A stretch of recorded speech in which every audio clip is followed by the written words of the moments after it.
नमस्ते, प्रणाम। मैं हूँ सोनिया यादव। अपने यूट्यूब चैनल पे आप लोगों का स्वागत करती हूँ। और मैं एक बेटी विवाह गीत सुनाने जा रही हूँ। कैसा लगेगा कमेंट बॉक्स में ज़रूर बताइएगा। और जो लोग मेरे चैनल को सब्सक्राइब नहीं किए हैं, सब्सक्राइब करके प्लीज़ सपोर्ट करिए। बेटी के पापा दरोगवा जे हमें, दरोगवा जे हमें, अरे पैसा भरल बेग लेके घूमे रे ललनवा, अरे पैसा भरल बेग लेके घूमे रे ललनवा।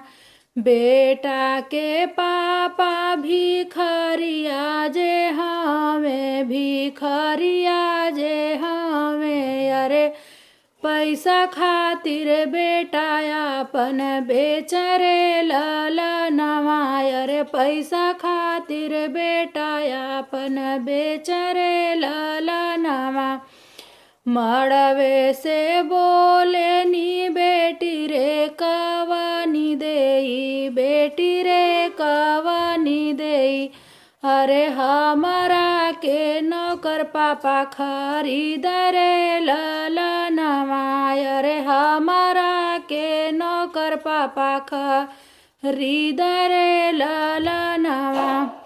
मड़वे से बोले न दूल्हे कवन राम, दूल्हे कवन राम, अरे आज धन नौकर कई बोलाम रे ललनवा, अरे आज धन नौकर बोलाम रे ललनवा। बेटी के चाचा दरोगवा जे हमें, दरोगवा जे हमें, अरे पैसा भरल बेग लेके घूम रे ललनवा, अरे पैसा भरल बेग लेके घूम रे ललनवा।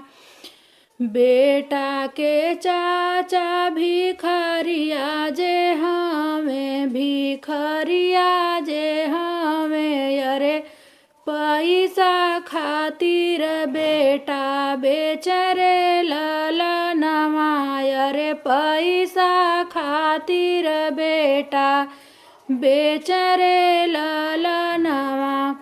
मड़वे से बोले नी बेटी रे कवनी देई, बेटी हो कवनी देई, अरे हमारा के चाचा नौकर खरीद रे ललनवा, अरे हमारा के नौकर चाचा खरीद रे ललनवा।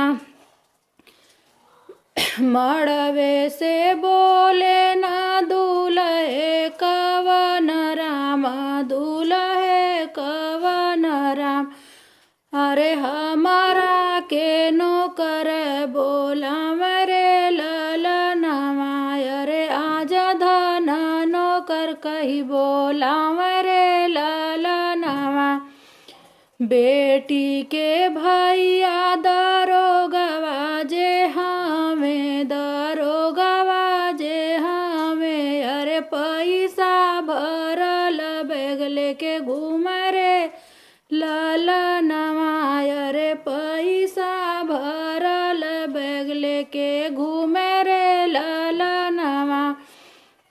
बेटा के भैया भिखरिया जे हमें, भिखरिया जे हमें, अरे पैसा खातिर भाई आपन बेच रे ललनवा, अरे पैसा खातिर भाई आपन बेच रे ललनवा।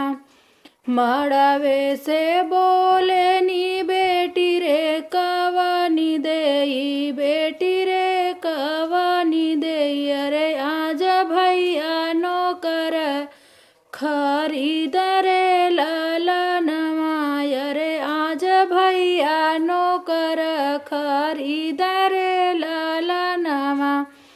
मड़वे से बोले ना दूल्हे कवन राम, दूल्हे कवन राम, अरे आज धन नौकर बोलाव रे ललनमा, अरे आज धन नौकर कही बोलाव